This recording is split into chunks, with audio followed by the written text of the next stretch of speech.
Hi there, I'm Stacy, the encaustic mixed media artist behind Studio Stacy. Encaustic literally means to burn in. So I paint with beeswax and a torch, and because it's mixed media, pretty much anything else I can get my hands on. If you're new around here, welcome. If you're a returning viewer, welcome back. Consider subscribing and joining this artsy community.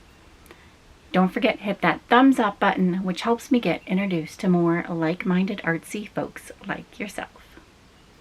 Morning all, back in the studio today, and today's plan is to look at the leaf jelly prints that I did months ago now. Gosh, probably 9 months ago now, give or take.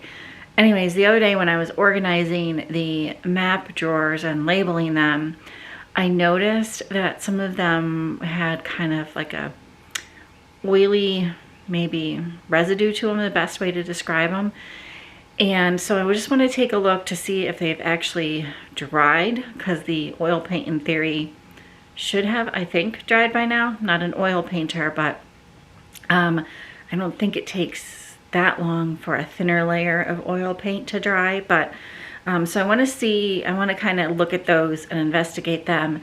And then some of them I also painted with the water-based ink media.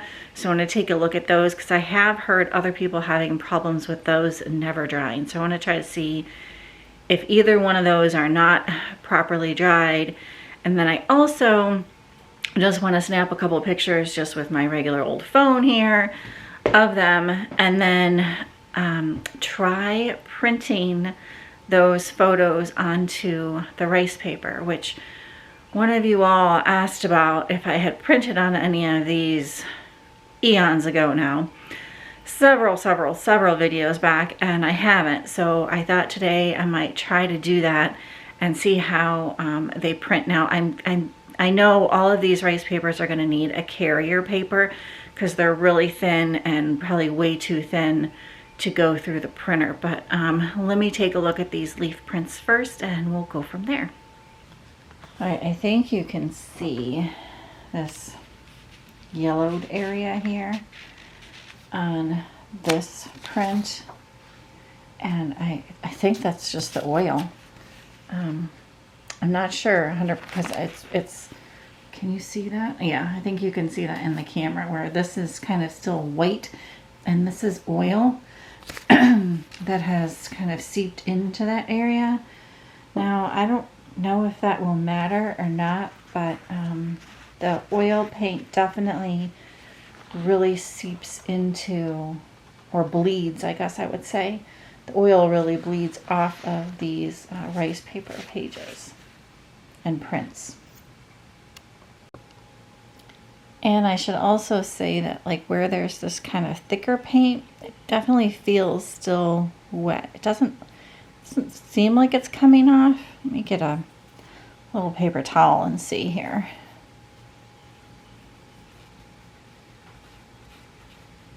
Oh yeah, it's definitely still coming off. So that's interesting. And I'm pretty sure that was the oil paint and not the soy-based water paint. So I think this next one is the soy-based water paint. So I'm going to take a look to see how it came out and if it seeped out anywhere. And yeah, we'll just kind of keep taking a peek at all these.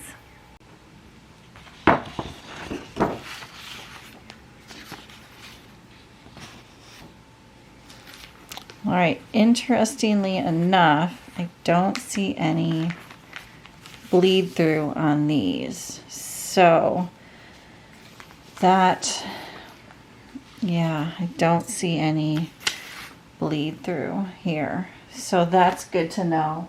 And let's do a paper towel test here. It feels dry to the touch, definitely feels drier. Yeah, definitely. And a little paper towel test. I'm rubbing pretty good there, and a little bit of the blue came off. I think you can see that. But I'm definitely rubbing pretty hard. Right, and I found an area up here where it seems really thick, and oh yeah, it's coming off on my finger. I don't know, can you see that? So yeah, that comes right off. So interesting here. Interesting. Here's another oil paint one, and same thing. I think you can kind of see oil seeping through, and it definitely still feels oily or not completely cured. And interesting enough, how I first saw this when I was organizing the drawers is, I don't know if you can see on there, probably not real well. It's like oil stains kind of came through on the folders. So that's where I first kind of picked up on this thought. And same thing with this one. I think you can see there the bleed through, and definitely still feels wet, and red is coming off on the paper towel.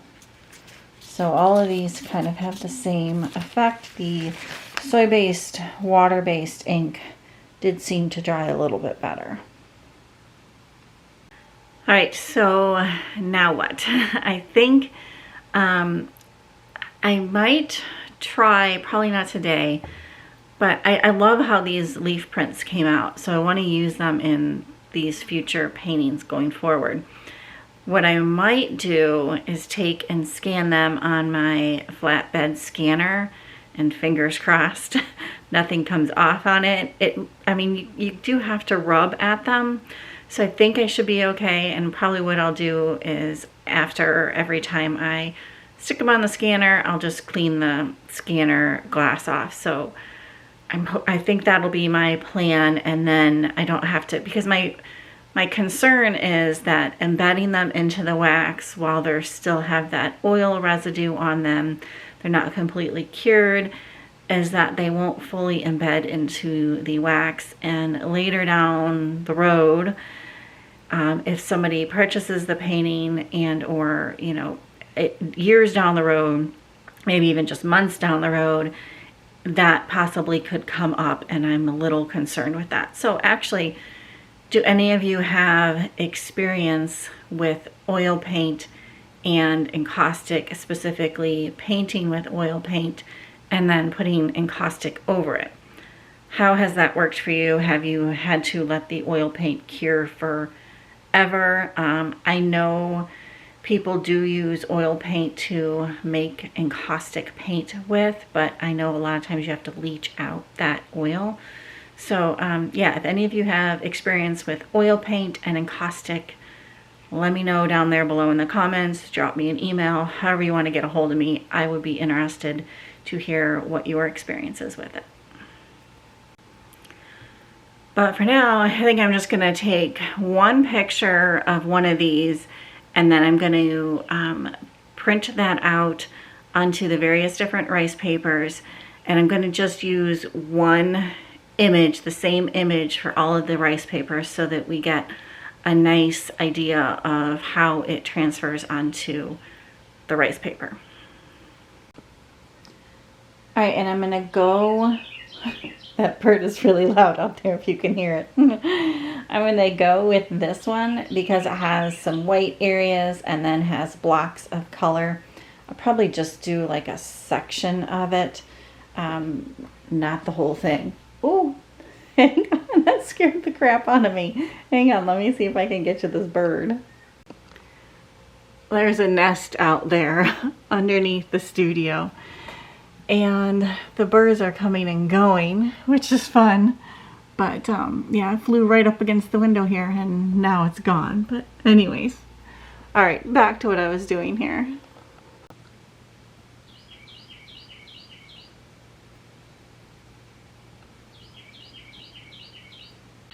All right, now I need to take and put these rice papers onto a carrier paper.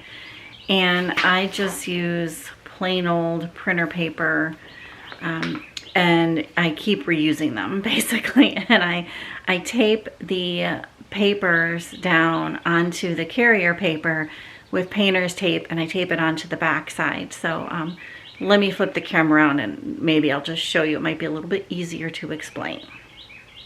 All right, here is just plain old printer paper, and you can see the bleed through on this. I've used this sheet several different times with other papers, and I just keep reusing them because, you know, why not save the paper, and there's nothing wrong with it. All right, so this is the rice paper that I'm going to use, and I have trimmed it to be larger than the carrier paper so that I can fold all the edges around to the back side and tape it down. Let me show you that.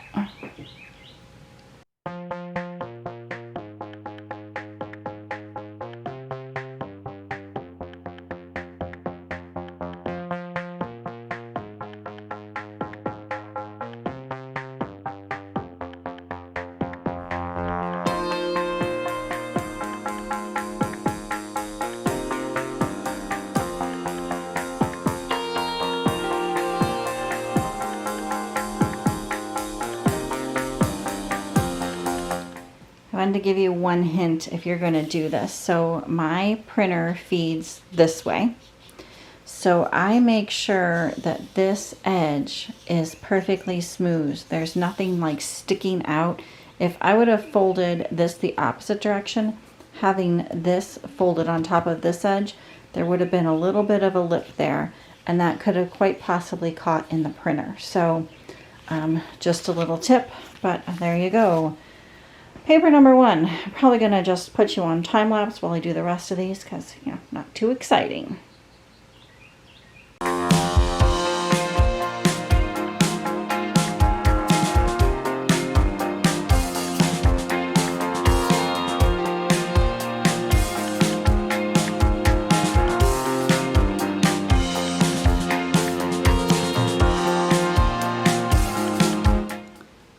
I also took and wrote on all of these as to what they are. This Suka paper I did not put on a carrier sheet, so we'll see how this goes through. It feels still quite thin, but I think it'll go through just fine. Alright, I got all of these printed out onto the various papers. And they all printed nicely. Actually, this one that didn't have a backer carrier paper, the Asuka, I think that's how you say it, printed out just fine. So, and some of these others might have also printed out just fine. I didn't have them to this, you know, this was already 8.5 by 11, so it was easy just to feed through the printer. I think some of these other ones, if I would have cut down, probably would have been just fine. And I wanted to also show you,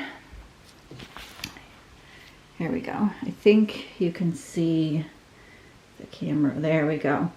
See these lines? I think that's from the printer rollers. So I don't know if that's because this was a little too thick, but that one did that. And actually I think all of them did that, except for actually the Suka. So maybe these were just a little too thick on the carrier papers, but they printed out perfectly fine. And yeah, so now while these were printing, I actually got the wax heated up, and so this just needs to heat up a little bit more so this brush is a little bit more pliable. But I'm going to work on embedding these into some wax next. I wanted to make sure to mention a quick disclaimer here.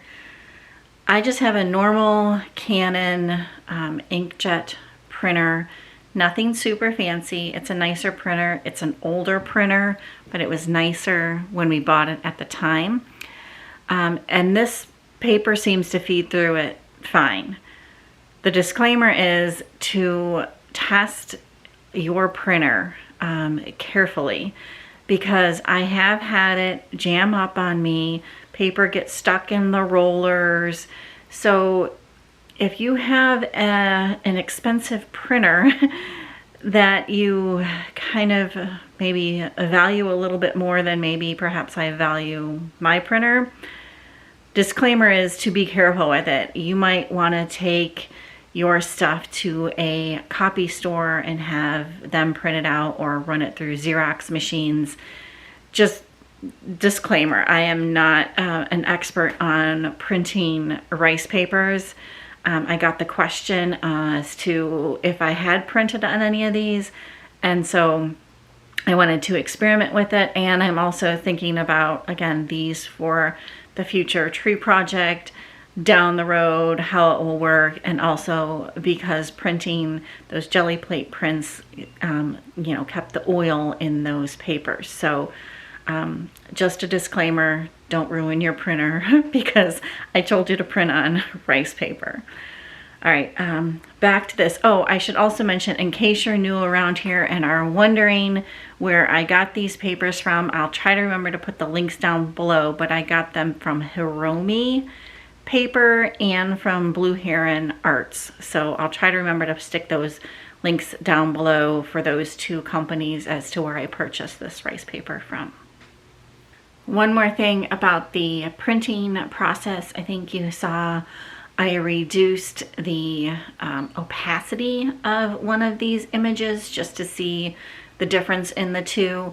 I have done that in the past, especially on highly, what I would say, colored or highly pigmented images. I've definitely reduced that opacity down to about 75%, which is what I think I did with this one.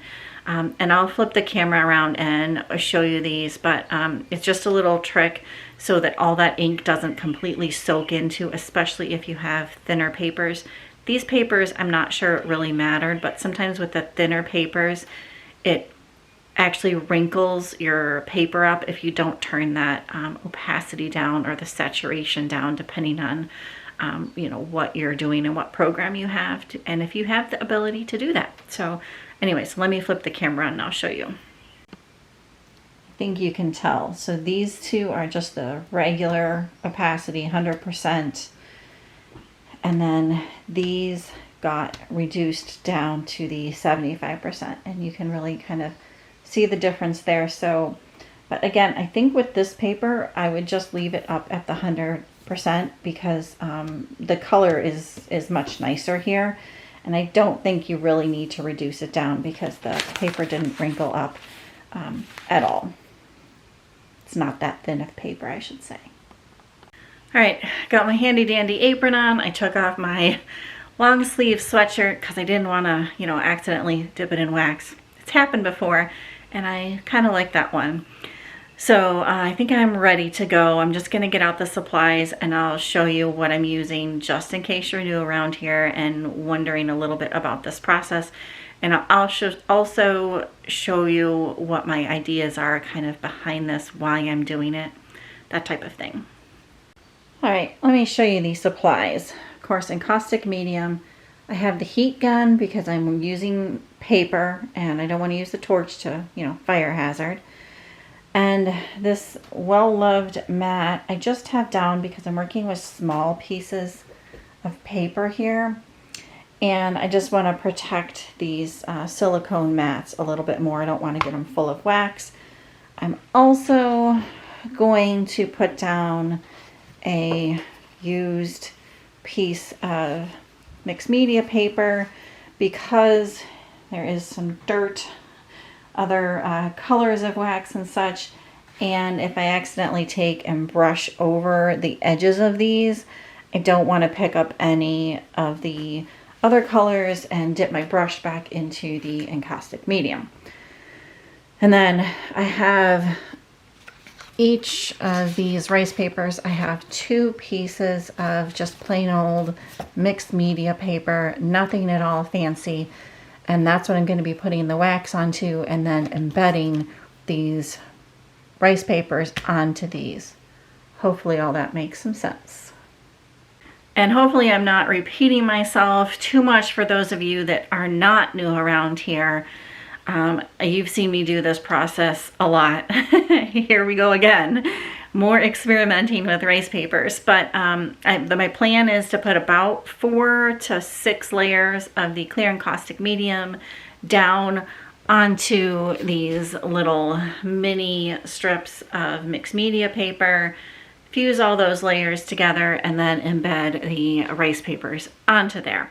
So I will probably put you on time lapse for that, just because you've all seen it in the past a million times, but I just thought I would explain it a little bit for those of you that are new around here. All right, while I was putting clear encaustic medium on all these little pieces, I also had this griddle heating up, and I'm just gonna take a random blue color of paint, encaustic paint, and put a swipe of it onto the mixed media papers with the encaustic medium on them, just on half of it, and you'll see why in a second.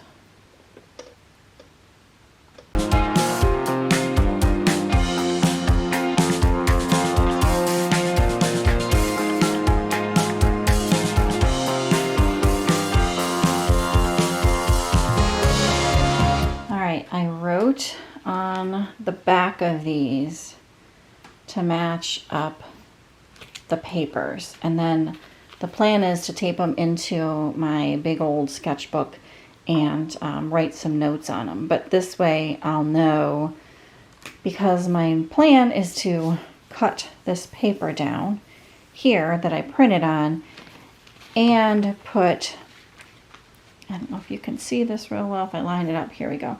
Put half of it on the paper, embed half of it into the wax, and leave half of it off. And that way I can see if there's like any color changes or any distortion, anything like that. And then, yeah, also see how it embeds into the wax, obviously. So that's the plan. All right, this time I'm gonna put a piece of wax paper down here because, again, there's wax underneath here. And not that it matters that much, but I'm afraid this is gonna stick to the mat, and I just kind of want to try to preserve some of that writing that I wrote on the back there. So, and then I wanted to show you my favorite tool for rubbing on, for embedding into the wax is just a plain old metal spoon. You can heat this up and it holds the heat because it's metal, and it gives you some leverage to rub the paper down into, embed the paper into. So let's get going on this.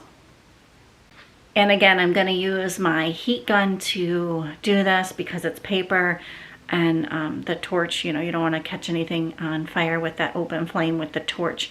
But you'll see I'm going to heat this up somewhat hot, not hot, but warm, and then just start rubbing with this metal spoon over the paper gently. You don't want to push too hard because you can make marks in the wax with this. But again, it's like a nice smooth surface down here. It doesn't have any real sharp edges on it. So my favorite tool, but again, you don't want to heat the wax up too much or you will push into the wax and make divots, which I suppose if that's what you want, could be a technique, but not what I'm going for in this case.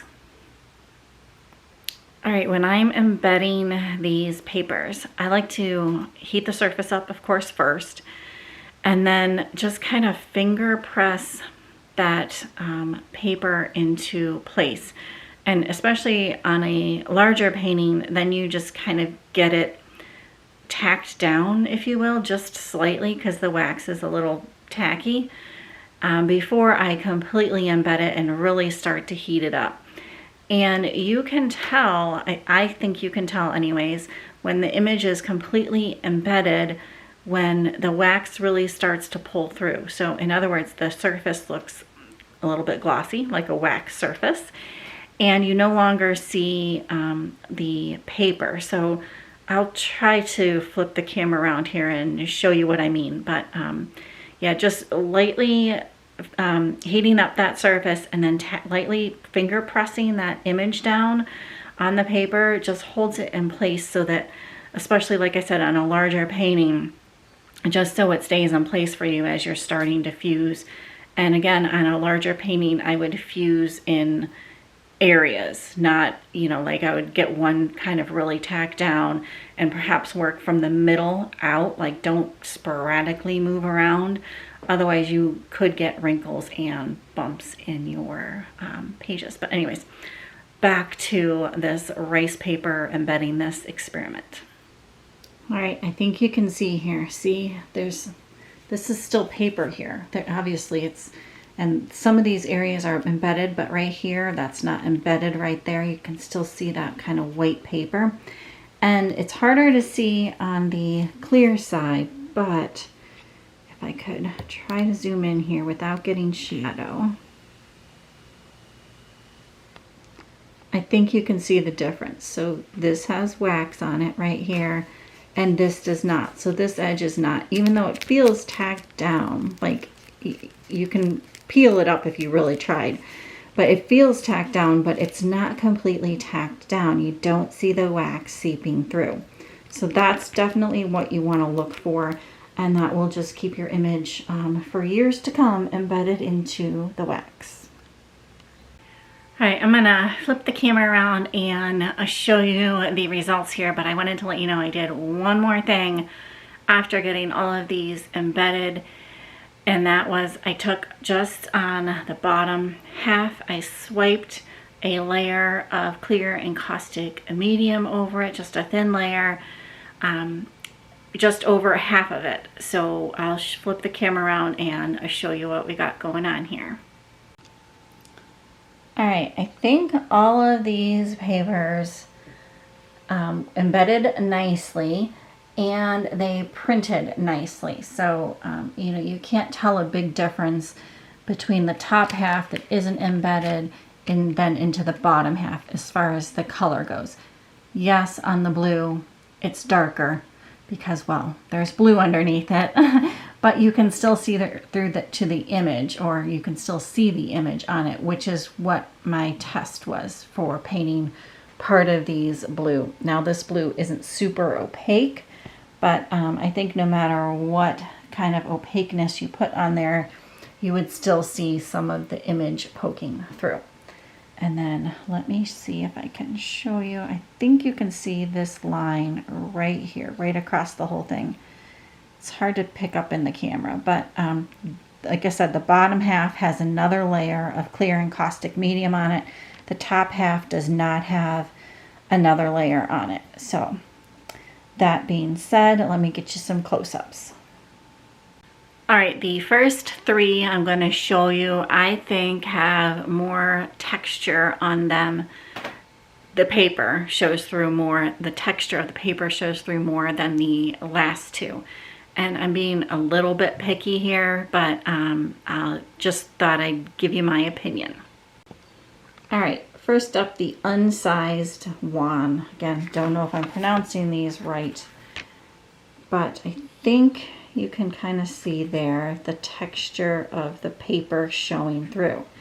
And it shows through just a little bit after you even put a layer of the encaustic medium over it. I hope you can see that in the camera. So that's the unsized one. Then this one is the, oh, that's the same one, sorry. Let's see, moving on. This one is the Wenzu, and this one I think you see the most texture with in the paper. And again, texture might be what you're going for with this. So I think, yeah, you can see that in the camera, I hope. The bottom half does get covered up a little bit better, I think, than the unsized one. It's so hard to say. But you can definitely see the texture in both of these. All right. Then the last one is the unsized Confucius. And this one has, in the paper, let me see if I can zoom in. There, I think you can see that has like a tiny little grid pattern, and that grid pattern picks up a little bit in the wax. I think you can see it right there. And again, this has the encaustic medium over it, less visible than the top half without the medium on it. And then same thing here is the Confucius. Hopefully you can see all this in the video, trying to get some close-ups and describe it the best way I can without you actually being here in person. All right, now this is the semi-sized wand, and it does have some texture. I think you can see that there a little bit, not a ton up top. Hopefully you can kind of see that. Now on the bottom, where I've swiped the encaustic medium over, you really don't see any at all. And if I run my fingers over it, you know, I just feel the wax. If I run my fingers over the top, I feel a little bit of the texture, but not a lot. The least textured one was this Asuka. Now, this I think is also, to me, feels like the thickest paper. This was the one that I didn't put a backing on. It ran it straight through the printer. And this also took the most time to get embedded. So I really had to take my time rubbing it in, making sure all the edges were blended in. So, and this one also, if you feel on the edge, it's really hard to tell in the camera here, there is a little bit of a lip from the paper because, again, it's a thicker paper. But because the paper itself is already smooth, you don't get any texture whatsoever. Here is no wax medium on. Here is the extra layer of wax medium on. And I mean, you can't tell a difference other than the line that's here from the extra layer of medium. Hopefully all of this is helpful to any of you that are thinking about embedding papers into encaustic wax. If you have any questions on this process, let me know down there below in the comments. If you have had really good luck with certain papers, also let us know that below down there in the comments. I know a lot of you are also mixed media encaustic artists, so I would love to hear your opinions on what papers have worked the best for you. Again, hopefully this was helpful. You enjoyed the video. If you did, please give it a thumbs up. It truly, truly does help me out. I'm gonna leave you here with this one. Again, thank you so very, very, very much for coming along. We'll see you on the next one. Bye for now.